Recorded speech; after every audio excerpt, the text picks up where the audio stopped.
네, 2013년 6월 13일 월요일 시황방송을 시작을 하도록 하겠습니다.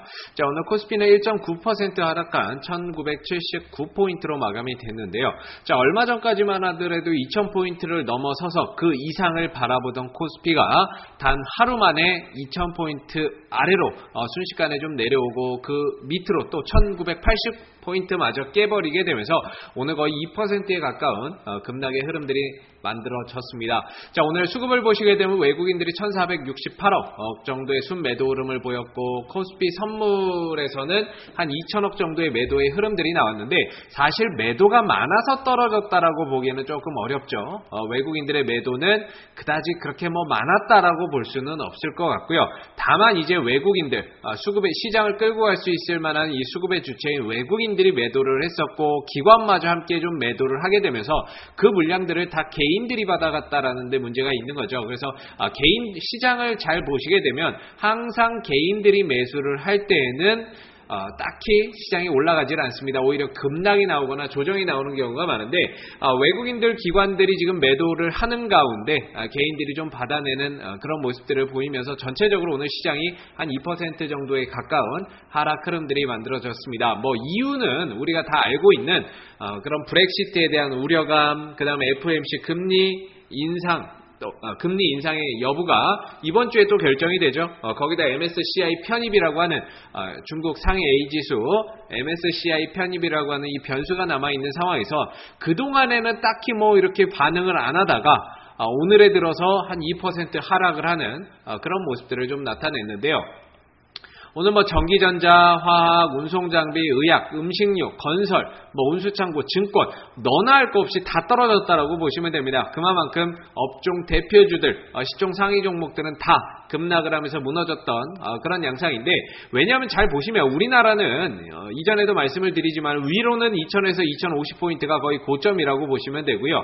아래로는 1850을 기점으로 해서 전후가 어느 정도의 저점이다라고 봤을 때 사실 우리나라 코스피 지수는 올라올 만큼 올라온 상태였죠. 올라올 만큼 올라온 상태에서 금리 인상 가능성이 좀 늦춰졌다라는 부분들 때문에 그 잠깐을 이용을 해서 외국인들의 매수세가 들어왔는데 외국인들이 이때 당시에 들어올 때 대체적으로 이 삼성전자를 중점적으로 사들였다라는 데 있습니다.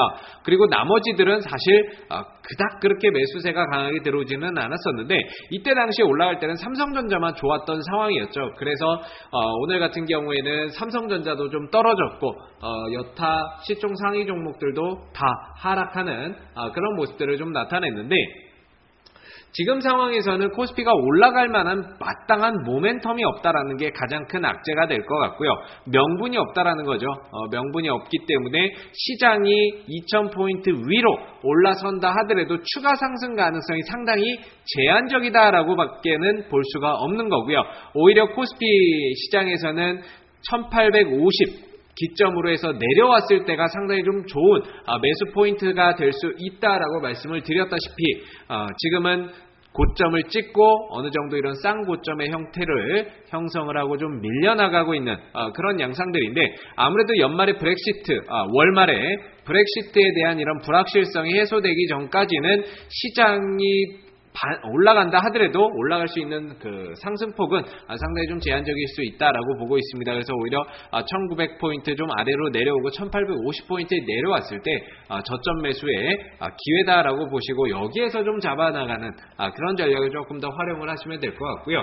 당분간은 외국인들이 들어오기 상당히 좀 어려운 그런 현상이 만들어지겠죠. 역시나 브렉시트에 대한 우려감이 여전히 남아있는 상황이다 보니까 외국인들도 그런 불확실성, 변수가 어느 정도 좀 해소가 돼야 조금 더 공격적으로 들어올 수 있지 않을까라고 보여집니다. 그래서 지금 그 부분들은 어느 정도 조금 생각을 좀 해놓고 계셔야 되고요.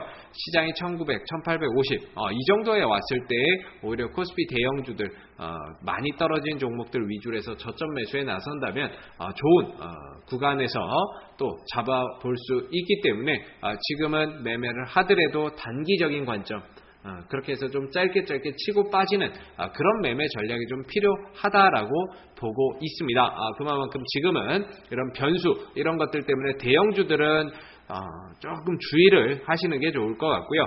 코스피가 1850 이 근처에 왔을 때 오히려 많이 떨어진 대형주들을 담아가는 그런 전략을 하신다면은 대형주도 충분히 수익이 날 수 있는 그런 흐름들이 만들어질 수 있다라고 보고 있습니다. 그래서 당분간은 이런 시장이 흔들리고 조정이 나오고 그런다라고 하면은요. 아마 대형주들이 조금 가기는 힘들 겁니다. 그러면 결국에는 중소형주에서 해답을 찾아야 되는 거거든요. 그래서 코스닥 같은 경우도 오늘 하락 흐름들은 나왔습니다만은 1.58% 정도의 하락은 나왔습니다만은 그래도 신공항 관련주라든지 이런 테마 쪽이 움직이게 되면서 시장은 급락이 나왔어도 이런 테마주들의 움직임은 굉장히 좀 활성화되어 있는 그런 모습들을 보였다라고 봐야 될 것 같은데 앞으로 이제 시장이 조금 더 쉬어가고 조정이 나온다 하더라도 이런 테마주들의 움직임은 상당히 빠르게 탄력 있게 나올 수 있습니다. 그래서 앞으로 이제 재료 있는 종목들, 그 다음에 뭐 전기차라든지 OLED 관련주들 항상 조금 더 관심을 가지셔야 되고요. 지금은 다소 좀 쉬어가고 있습니다만은 이 정치 테마 관련주들도 순환 흐름에서 한 번 정도 탄력이 좀 나와줄 수 있다라고 봤을 때에는 그동안 좀 쉬어가고 조정 나왔었던 정치 테마 관련주들에 대한 관심도 분명히 가져볼 필요는 있지 않나라는 생각이 듭니다. 그래서 전반적으로 지금 시장이 대형주들은 가기가 힘들고 중소형주들도 이런 테마주들이 빠르게 순환하면서 탄력을 보였다가 결국에는 다시 빠져버리는 이런 순환 테마 장세가 앞으로 좀 더 만들어질 수 있기 때문에 코스닥도 매매를 하더라도 결국에는 단기적으로 치고 빠지고 하는 그런 매매 전략을 구사를 하셔야 된다라는 부분들이죠. 그래서 코스닥도 오늘 700포인트를 깨고 내려갔습니다만은 그래도 급등하는 종목들은 항상 나온다. 그래서 당분간은 대형주보다는 개별 종목들 위주로 조금 더 집중을 해서 매매를 해서 가야 되지 않을까 싶고요.